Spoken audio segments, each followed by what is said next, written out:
The Deep Space Monitoring Station Helios 7 drifted silently at the edge of human space, its quantum sensors probing the darkness between stars. Lieutenant Sarah Chen sat at her console, eyes half closed as she filtered through the endless stream of cosmic background radiation. After 3 years stationed at this outpost, she'd grown accustomed to the quietness of space, until today. The signal cut through the void like a knife, a pattern too regular to be natural, too desperate to be ignored. Sarah's eyes snapped open as her neural interface highlighted the anomaly. The transmission was unlike anything in the Terran database, its frequency shifting in complex patterns that spoke of advanced technology. But beneath the sophisticated encoding lay something universal. Fear. Control. This is Helios 7. Sarah's voice was steady despite her racing heart. We've detected a non-standard transmission. Preliminary analysis suggests it's a distress signal of non-human origin. The response from Earth Defense Command was immediate. Authenticate and forward, Lieutenant. As Sarah processed the signal, fragments of data began forming into coherent information. Images of destruction, star charts marking a location deep in unexplored space, and most importantly, footage of the attackers. Massive ships of crystalline design, methodically reducing entire cities to ash. In the century since humanity had achieved faster-than-light travel, they had chosen isolation, remembering the harsh lessons of their own history. Earth had been transformed into a fortress world, its people enhanced by biotechnology and hardened by generations of living on their high-gravity Deathworld. They had watched the galaxy from afar, building their strength, waiting. Now someone had called for help. Admiral James Santos stood before the Terran Defense Council, his dark eyes reflecting the holographic display of the distress signal. The Karath are a peaceful species, he explained, gesturing to the images of the elegant beings under attack. Their civilization spans 12 systems, focused on art, philosophy, and scientific research. They've never developed significant military capabilities. And their attackers? Counselor Zhang's voice was sharp. The Nexus Dominion, Santos replied, his expression grim. A crystalline hive mind that expands by consuming other civilizations. They'd been moving through that sector of space for the past decade, but we never expected them to target the Karath. The council chamber fell silent, the only sound the soft hum of quantum computers processing data. Humanity had spent generations preparing for first contact, building weapons that could shatter planets, ships that could outmaneuver light itself. They had become something more than their ancestors, something that the rest of the galaxy might fear. Counselor Martinez spoke first, her augmented voice carrying the weight of centuries of human evolution. We have the capability to intervene. The question is, should we? Santos straightened, his uniform bearing the scars of battles fought in training simulations against enemies just like this. The Karath's transmission wasn't meant for us. They don't even know we exist. But we intercepted it. We saw their plea. If we turn away now, what does that make us? The council members exchanged glances, their neural networks sharing thoughts faster than words could convey. They had all studied Earth's history. The countless times stronger civilizations had ignored the pleas of the weak. They had sworn to be different. The Terran Defense Fleet stands ready, Santos continued. The 7th Expeditionary Force can deploy within 6 hours. We've run simulations against crystalline-based life forms before. We know their weaknesses. Council Leader Patul raised her hand, silence falling instantly. Humanity has hidden in the shadows for a century, building our strength, waiting for the right moment to emerge. Perhaps this is that moment. She turned to Santos, not as conquerors, but as guardians. The vote was unanimous.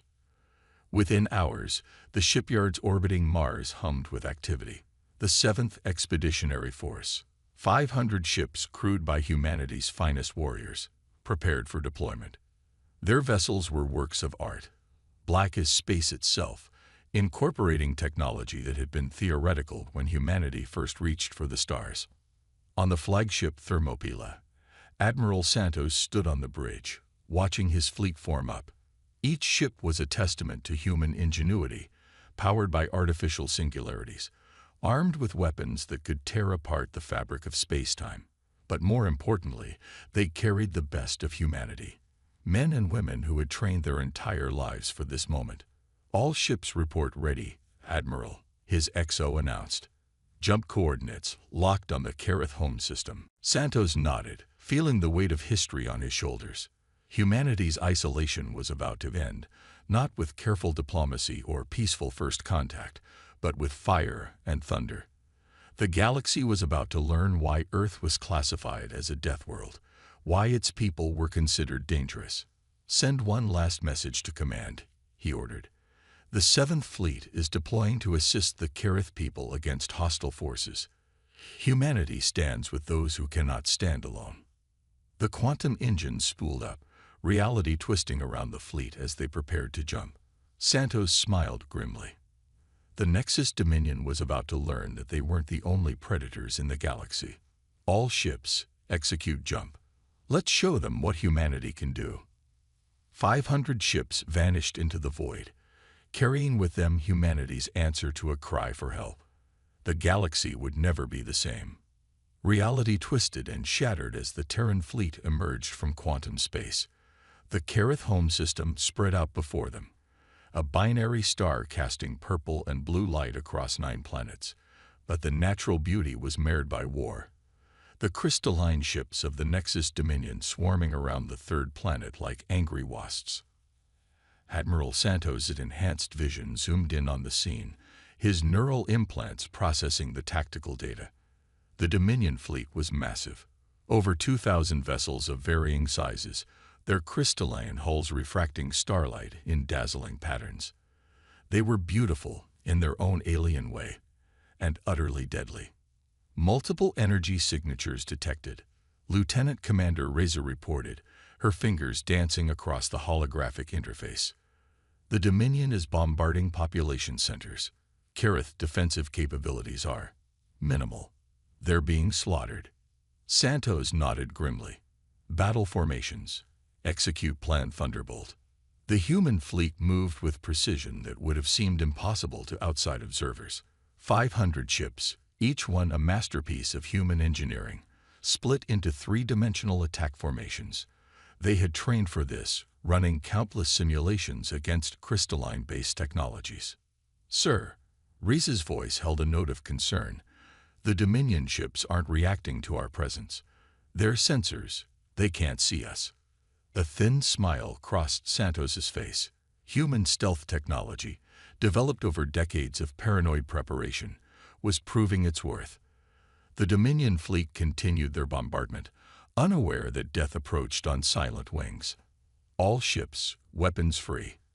Target their command and control nodes first. Let's show them what happens when you prey on the helpless." The first shots were fired without warning. Quantum-tipped missiles phased through the crystalline shields of the Dominion vessels as if they didn't exist, detonating inside their hulls. Plasma beams, precisely calibrated to the resonant frequency of crystalline structures, shattered entire squadrons of enemy ships. The Dominion fleet reeled in confusion. Their hive-mind consciousness, used to perfect coordination, was suddenly fragmented as command ships exploded into crystalline shards. They began to turn, their weapons charging, but they were fighting an enemy they couldn't properly detect. On the surface of Kareth Prime, the surviving aliens watched in awe as their tormentors began dying in droves. The night sky lit up with explosions, crystalline debris raining down like meteor showers. They had never seen such devastating military precision, such overwhelming force applied with surgical accuracy. The Dominion finally managed to target some of the human vessels, their energy weapons lashing out with enough power to crack a small moon. But Terran ships twisted away at impossible angles, their inertial dampeners and quantum drives allowing maneuvers that defied conventional physics. Where they couldn't dodge, their shields, reverse-engineered from studies of black hole event horizons, absorbed the attacks without strain. Multiple Dominion capital ships attempting to retreat, Reza reported. They're trying to reach quantum jump points. Santos leaned forward in his command chair. Not this time. Deploy the gravity nets. Specialized ships from the human fleet activated their most closely guarded weapon, artificial gravity wells that made faster-than-light travel impossible. The Dominion ships found themselves trapped, their crystalline forms gleaming in the binary starlight as they desperately try to escape. This is Admiral Santos of the Terran Defense Fleet, his transmission cut across all frequencies, translated into the crystalline harmonics of Dominion communication. You attacked a peaceful species, murdered civilians, and showed no mercy. Now you face humanity, and we will show you the true meaning of war. The response came in sharp, discordant tones that the ship's AI translated. Unknown entities, you dare interfere with the Dominion's harvest. We are the apex predators of this galaxy. Your resistance is futile. Apex predators. Santos' laugh was cold. You've never encountered humans before. We evolved on a world that tried to kill us every day. We survived ice ages, asteroid impacts, and our own nuclear wars. Everything we are, everything we've built, was forged in the crucible of Earth, a planet you would classify as a death world. The Dominion ships began clustering together, their crystalline forms merging into larger structures. It was an impressive display of their technological advancement, but Santos had expected this. The simulations had predicted such behavior. All ships, execute maneuver Shatterpoint. Show them what real predators can do. The human fleet moved as one, their formation shifting like a living thing. Quantum-tipped missiles struck precise points in the merged Dominion structure, while gravity beams created localized fields of crushing force. The crystalline megastructure began to crack, its perfect symmetry disrupted by carefully calculated attacks. On his command screen, Santos watched the battle unfold with cold satisfaction. The Dominion had never faced an enemy like humanity, a species that had spent its entire history fighting, adapting, and overcoming impossible odds. They had no concept of what they had awakened.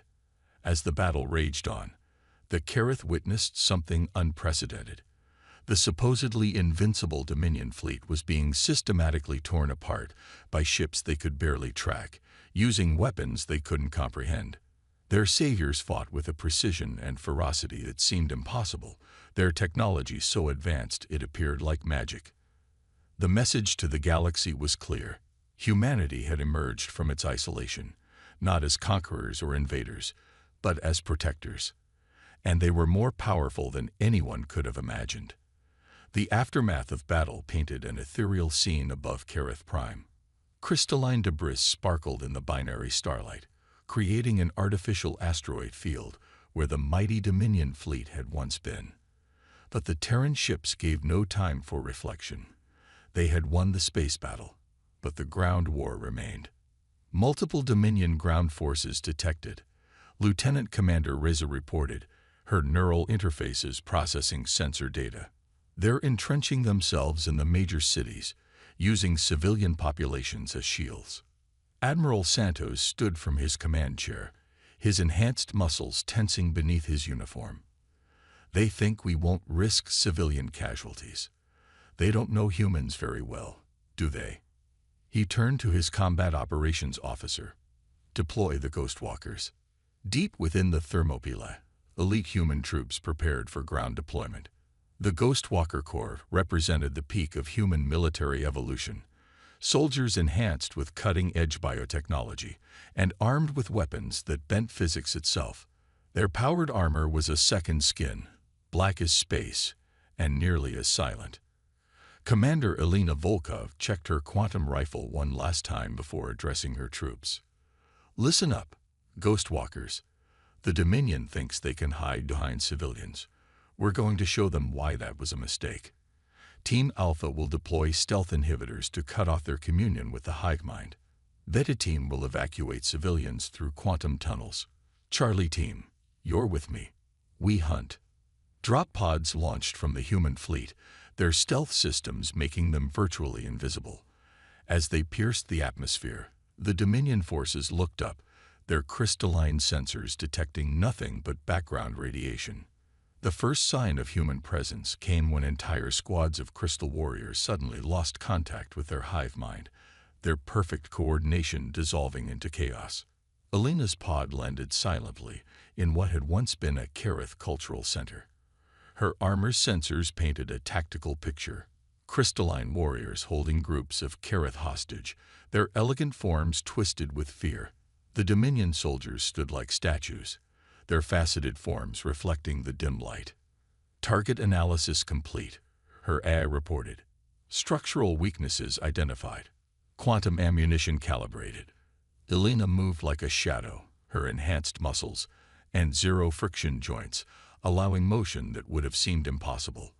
The first Dominion warrior shattered before it could react, quantum rounds striking precise points that propagated destruction through its crystalline form.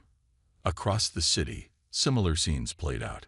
Ghostwalkers emerged from darkness, their weapons precisely tuned to exploit every weakness in Dominion physiology. Where the crystalline warriors attempted to merge into larger forms, human soldiers deployed gravity bombs that disrupted their molecular bonds. A group of Kareth watched in amazement as Alina personally freed them, her movements a blur even to their advanced optical organs. One of them, wearing the markings of a senior scholar, spoke in halting universal standard. You move like liquid shadow. Are you truly organic beings? Alina's helmet retracted, showing her very human face. We're human. We evolved on a world with gravity almost twice what you're used to. Every step we take here feels like we're dancing on air. She helped an injured Kareth to their feet. Your people called for help. We answered. The scholar's iridescent eyes widened. The stories were true, about the Deathworld species that sealed themselves away. But why would such powerful beings help us? Before Alina could answer, her tactical display lit up with warnings. A massive Dominion form was approaching, a fusion of hundreds of warriors into a crystalline titan that towered over the buildings. Its voice resonated through the ground itself. Primitive organic creatures, your interference will not be tolerated. The harvest must continue. Alina's helmet snapped back into place as she pushed the civilians toward the quantum tunnel evacuation points. Get them out of here, she ordered her team. Then she looked up at the crystalline monstrosity and smiled behind her visor. Always wanted to try the new toys. Her armor hummed as it activated its most advanced systems. Quantum fields wrapped around her, allowing her to manipulate local spacetime itself. She launched herself upward, her movements breaking several laws of physics as she engaged the Titan directly. The Dominion entity lashed out with crystalline appendages, each strike carrying enough force to level a building. But Alina flowed around them like water, her enhanced body and advanced armor working in perfect harmony. Where the Titan tried to predict her movements, she shifted through quantum states, appearing where she couldn't possibly be. You call yourselves apex predators, she taunted as she planted quantum charges at key structural points. But you've never fought someone who evolved to survive impossible odds. Never faced beings who turned their own world's attempts to kill them into strengths. The charges detonated in sequence, sending quantum resonance cascading through the crystalline structure. The Titan tried to compensate, to redistribute its mass, but the attack had been perfectly calculated. With a sound like a mountain of glass shattering, the massive form collapsed. As the dust settled, Alina stood among the crystalline shards, her armor barely scratched. The remaining Dominion forces across the city were already retreating, their hive-mind consciousness shaken by the loss of so many components.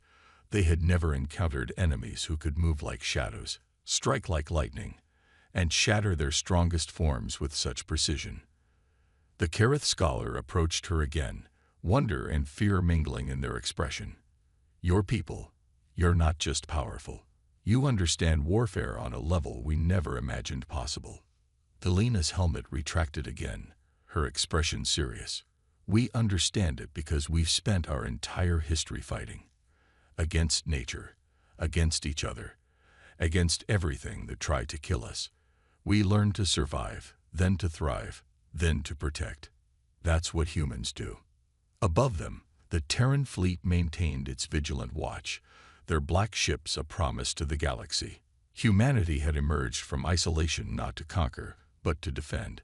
The age of hiding was over, and the Dominion was about to learn why Earth was called a death world. Deep within the secured quantum labs aboard the Thermopylae, Dr. Maya Patel studied the captured Dominion crystal fragments with growing concern. Her enhanced mind processed data streams from a dozen different quantum scanners, each revealing another layer of the crystalline entity's true nature. "Admiral Santos," she called, her voice tense. "You need to see this immediately." The Admiral arrived within minutes, his own neural interfaces already processing preliminary data. "What have you found, Doctor?" Maya gestured to a holographic display showing the molecular structure of the crystal fragments. "These aren't just living crystals, sir. They're receivers, components of a vast communication network that extends far beyond our known space. The Dominion isn't just an empire, it's a foothold." She manipulated the display, showing energy patterns that pulsed through the crystalline structure. "They're not here to conquer or harvest. They're preparing this sector of space for something much worse. These crystals, they're terraforming tools designed to reshape entire systems into something alien." Before Santos could respond, alarms blared throughout the ship. Lieutenant Commander Reese's voice cut through the command channel. "Multiple quantum ruptures detected. Massive Dominion fleet emerging.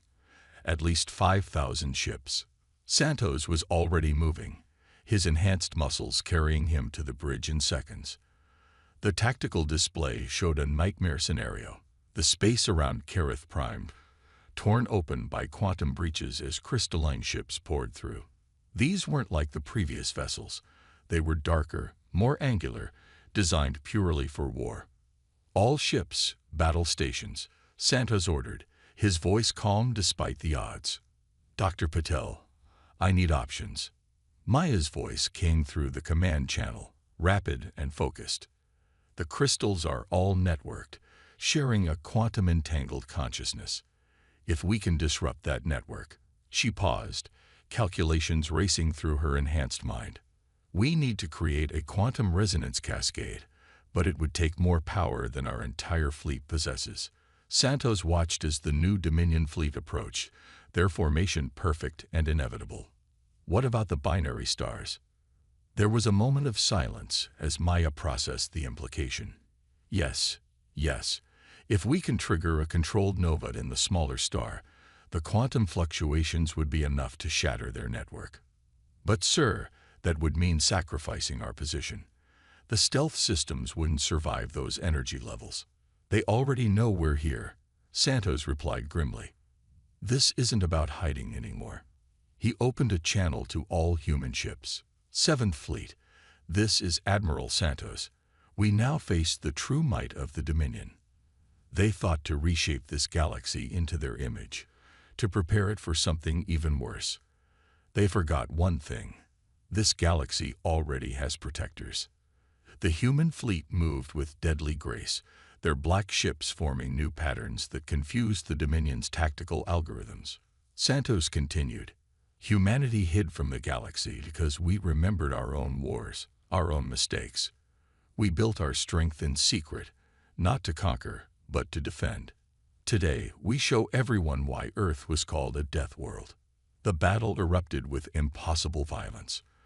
Dominion ships fired crystalline beams that could cut planets in half, but human vessels phased through the attacks, their quantum drives bending reality itself. Where the crystalline fleet tried to predict movement patterns, they found only chaos. Humanity had learned long ago that predictability meant death. Commander Elena Volkov, back aboard her ship, led a strike team of smaller vessels through the Dominion formation. Their mission: plant quantum resonance devices at precise points around the smaller binary star. Each approach was a dance with death, human reflexes and technology tested against crystalline perfection. "They're adapting to our stealth systems," Reza reported, her hands flying over tactical controls. "Dominion ships are starting to track our signatures." Santos nodded. "They learn fast. So do we." Execute Protocol Omega. Throughout the human fleet, ships began transmitting on frequencies that shouldn't have been possible, broadcasting quantum signals that played havoc with the Dominion's networked consciousness. The crystalline ships faltered, their perfect coordination showing cracks. But the Dominion's response was devastating. Their ships began to merge, forming massive geometric structures that warped space itself. Energy beams lanced out, finally finding their marks. Human vessels, their stealth compromised, took direct hits. The void filled with expanding clouds of plasma and debris. Resonance devices planted. Elena reported, her voice steady despite the chaos, awaiting final command. Santos looked at his tactical display. The human fleet had bloodied the Dominion badly, but they were outnumbered and increasingly outmaneuvered. The enemy was learning, adapting, becoming stronger, just like humans would. Dr. Patel, what are our chances? Maya's response was immediate. The cascade will definitely disrupt their network, but the quantum backlash, I can't guarantee any ship within 3 light minutes will survive. Santos smiled grimly. Then we make sure as many ships as possible get beyond that range. All vessels, execute emergency quantum jumps on my mark. Commander Volkov, your team has 30 seconds to clear the blast zone. The Dominion pressed their advantage, their geometric superstructures closing in for the kill. They never realized it was exactly what humanity wanted, drawing them closer to the star that was about to become their doom. All ships, mark. The quantum resonance devices activated simultaneously, their effect amplified by the star's massive energy. For a moment, space itself seemed to hold its breath. Then reality cracked. The binary star erupted in a cascade of quantum energy, its smaller companion transforming into a maelstrom of reality-warping forces. The Dominion fleet, caught in their own geometric formations, couldn't react fast enough. The quantum resonance spread through their networked consciousness like a virus, shattering the very foundations of their crystalline technology. From the bridge of the Thermopylae, now safely beyond the blast radius, Admiral Santos watched as space itself twisted and burned. The massive Dominion superstructures began to fragment, their perfect geometric forms dissolving as the quantum cascade disrupted their molecular bonds. It was beautiful in a terrible way, like watching a galaxy die and be reborn in the same moment. Signal disruption at 98%, Dr. Petal reported, her enhanced mind processing the sensor data. Their network is collapsing. The hive mind is fragmenting. The remaining Dominion ships, cut off from their collective consciousness, began to move erratically. Some tried to flee, their crystalline forms already showing cracks. Others, driven by some last directive, attempted to continue their attack. But without their network, without their perfect coordination, they were no match for human precision. All surviving ships, form up, Santos ordered. Let's finish this. The human fleet moved like predators, their black ships striking from impossible angles. What had begun as a desperate defense had become a hunting operation. One by one, the remaining Dominion vessels were isolated and destroyed, their crystalline debris adding to the artificial asteroid field that now surrounded Kareth Prime. Commander Elena Volkov's voice came through the command channel. Ground teams reporting in. The Dominion forces on the surface they're shutting down. Without the network, they're just empty shells. On the surface of Kareth Prime, the surviving aliens emerged from their shelters to witness something unprecedented. The crystalline warriors that had terrorized them, that had seemed invincible, lay shattered and lifeless. Above them, the night sky was filled with the aftermath of battle. Debris that sparkled like stars, and the dark shapes of human ships standing guard. The Kareth scholar who had spoken with Elena approached a landing party of ghost walkers, their iridescent eyes wide with wonder. You did the impossible. You not only defeated them, you broke their very nature. Elena's helmet retracted as she responded. Humanity has spent its entire history doing the impossible. It's kind of our thing. Admiral Santos stood on the bridge of the Thermopylae, watching as rescue and recovery operations began. Dr. Patel had joined him, her analysis of the battle's aftermath displaying on nearby holoscreens. The quantum cascade did more than just defeat them, she explained. It revealed something in their base code, coordinates buried deep in their crystalline structure. They were scouts, Admiral, preparing this sector of space for something much larger. Santos nodded grimly. How much time do we have? Based on the data. Years, maybe decades, whatever they were preparing for, it's coming from outside our galaxy. The Dominion was just the advance guard. The Admiral's enhanced vision focused on the distant stars, his expression determined. Then we have work to do. Humanity spent a century hiding, building our strength. Now we know why. In the days that followed, the galaxy learned of humanity's emergence in a way no one could ignore. The story spread quickly. How a mysterious fleet of black ships had appeared from nowhere. How they had not only defeated but utterly destroyed a force that had seemed unstoppable. How these Deathworlders fought with impossible precision and power. But more importantly, they learned what humanity intended to do with that power. 1 month after the battle, representatives from 100 alien species gathered on a neutral station to meet humanity's diplomatic corps. Admiral Santos stood before them, his uniform still bearing the marks of battle. We hid ourselves away because we remembered our own violent past, he addressed the assembly. We built our strength in secret because we knew that somewhere, sometime, it would be needed. Today, we stand before you not as conquerors, not as rulers, but as guardians. He gestured to the holographic display showing the Dominion's coordinates. Something is coming.